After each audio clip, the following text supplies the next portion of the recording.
In his reply to Sung, David Koepsell says he appreciates the attempt to defend the legal system's current approach to patenting of life and genes, but sometimes the law is wrong. He says history is replete with instances of legally allowed but immoral behaviors, and while Sung makes the case well that the law permits the current state of affairs, he has not addressed the primary ethical arguments that challenge the practice. In particular, Koepsell writes, the burden is on those like Sung who wish to promote a state-sponsored monopoly that curtails free speech and freedom of conscience to show that such restrictions are necessary and that the good outweighs their evils.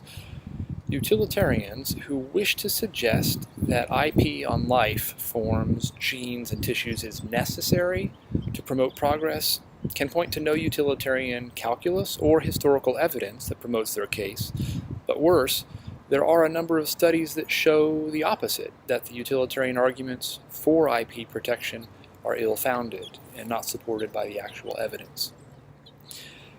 It's taken as a matter of unchallenged faith, says Koepsell, by Sung and others who promote IP in general, that IP is a necessary means to an end, without which progress in the useful arts and sciences would not be motivated or proceed. But they haven't met this burden of proof.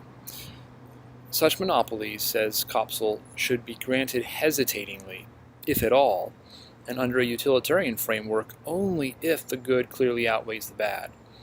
No such calculus has been supported by IP proponents, and it is their burden of proof. Finally, Koepsell writes that there may be more at stake than mere utility, and so deontological considerations also count. Ultimately, he says the law should change. It can't be relied upon as a measure of what's right, only what's permitted by states.